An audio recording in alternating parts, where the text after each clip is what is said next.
You know, I've heard a lot of experts say that fear isn't real. That is such a bunch of baloney. Fear is so real. In fact, there are probably things that you're afraid of doing right now in your life, in your relationships, at work.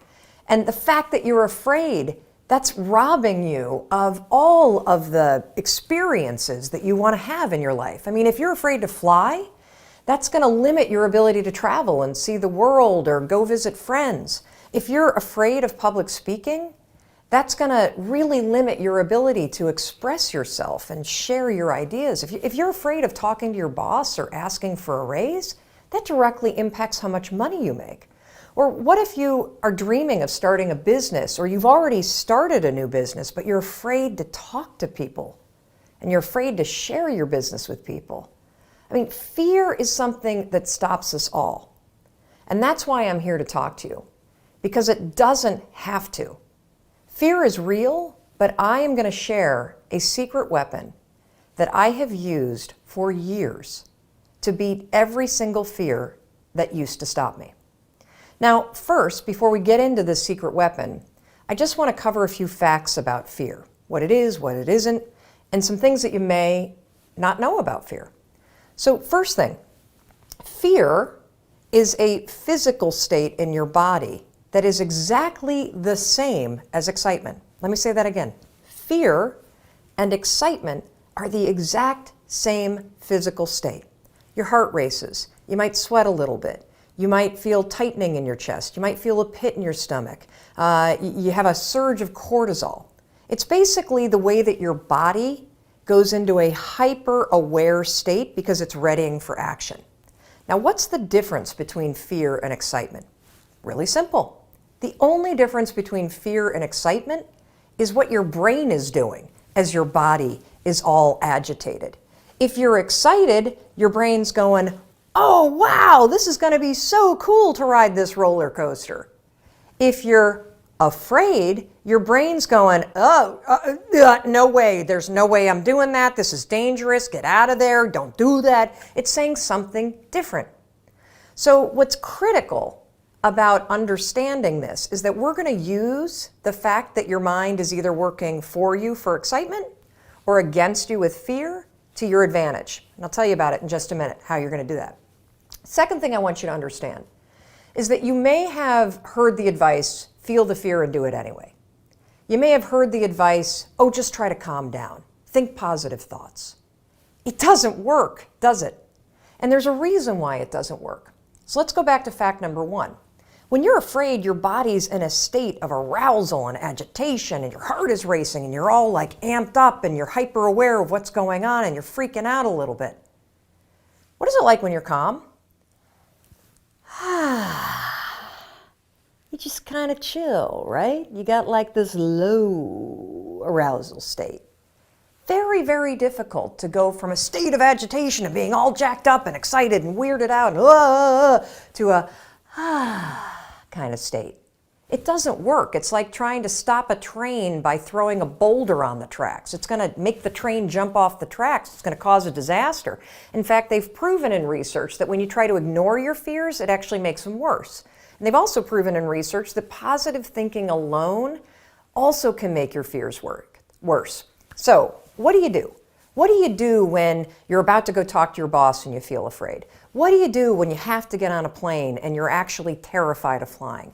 What do you do if you got to give a presentation and you are afraid of public speaking? Here's what you're going to do. You're going to use a strategy, the same one that I use, that has helped me beat every single fear and turned me into somebody that is terrific when it comes to a high-stress situation. This is how you do it. You're going to use my 5-second rule in combination with what I call an anchor thought, and that is going to reframe what your mind is doing so that your mind goes from feeling agitation and making you afraid to reframing it from agitation to excitement. It works like magic.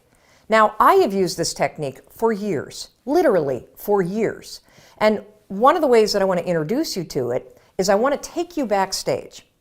I want to take you backstage to a speech that I delivered this year. And what you're going to see is you're going to see me behind, the major set. I'm about to walk out. You can kind of hear the crowd roaring. My introductory video is playing. My body is in a state of arousal. I am literally, my heart is racing, my arms are sweating. Like you're going to see this. I'm going to tell you about it.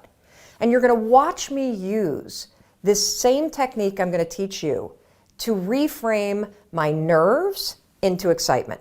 Check this out. All right, I'm about to go on stage. There are 7,000 people out there, and it's so exciting because what they don't know is they're about to learn the 5-second rule, and their lives will never be the same again. Now, I gotta tell you, my heart is racing. My armpits are sweating. I have the exact same physiological feeling as when I'm afraid, but I'm not afraid. I'm excited. Excitement and fear is the exact same thing in your body. It's just what your brain calls it. Here's a trick that's proven by science that I use every time I speak. When I start to sweat, when I start to have butterflies, when I start to have my heart race, I say, I'm excited. I'm excited to get out there. I'm excited to talk to these people. I'm excited to share the 5-second rule. And what that does is it sends a message to my brain that tells my brain why my body's all agitated and excited. And that way, I don't feel afraid. Remember, excitement and fear, exact same thing in your body. The only difference is what your brain calls it. Go get them. Now, I want to give you one more example, just to make sure that you really get how you can use this. So a lot of you have written to me about your fear of flying, and I can really relate to that fear because I used to have the exact same fear. But I use this same strategy to conquer it. Here's how you're going to do it. So first things first, if you've got to do something that really makes you nervous or that you're afraid to do, before you're about to do it, come up with an anchor thought. What's an anchor thought?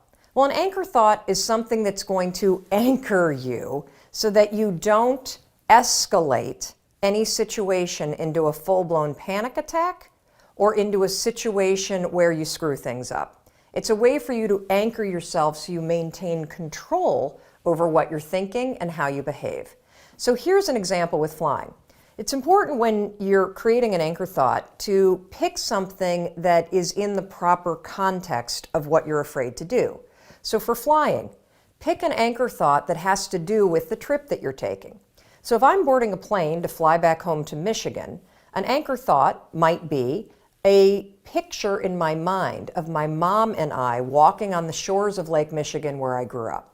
That's a thought that makes me happy, it makes me excited, and it's also related to the trip that I'm taking.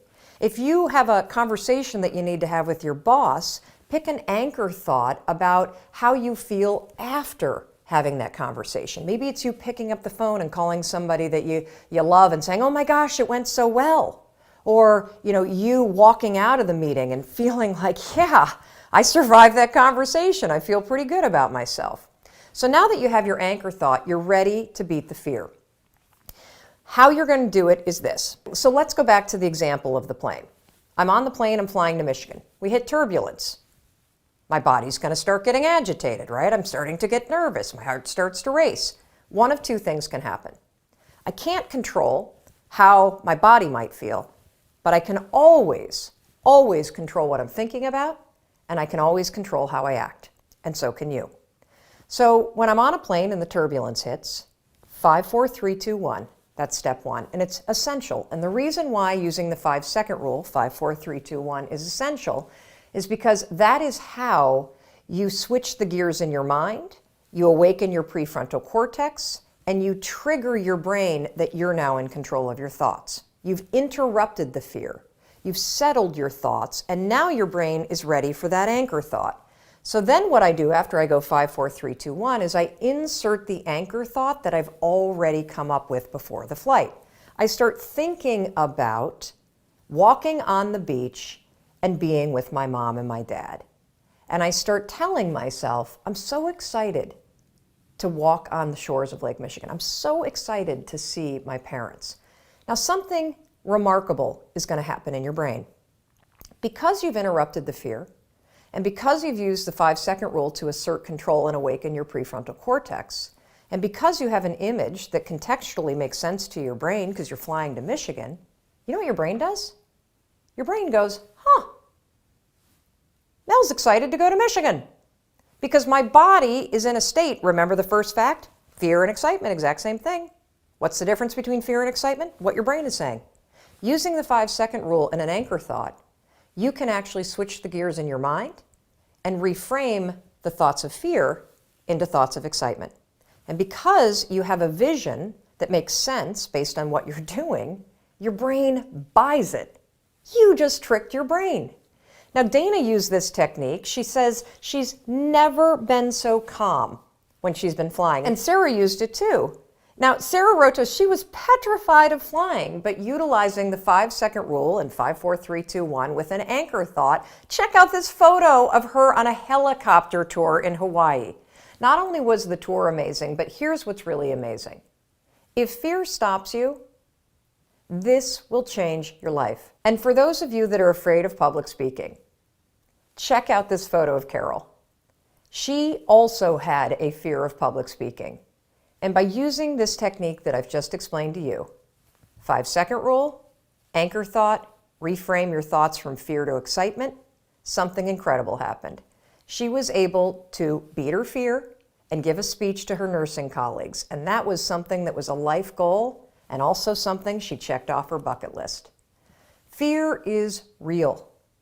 You can't control the feelings that are going to rise up in your body when you're on a plane or when you're talking to your boss or when you see somebody that's attractive and you really want to go over and talk to that person.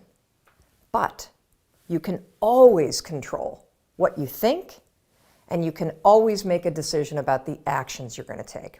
So the next time you feel afraid, 5, 4, 3, 2, 1, go to that anchor thought, tell yourself you're excited, and that, my friend, is the power of how you beat fear in 5 seconds flat.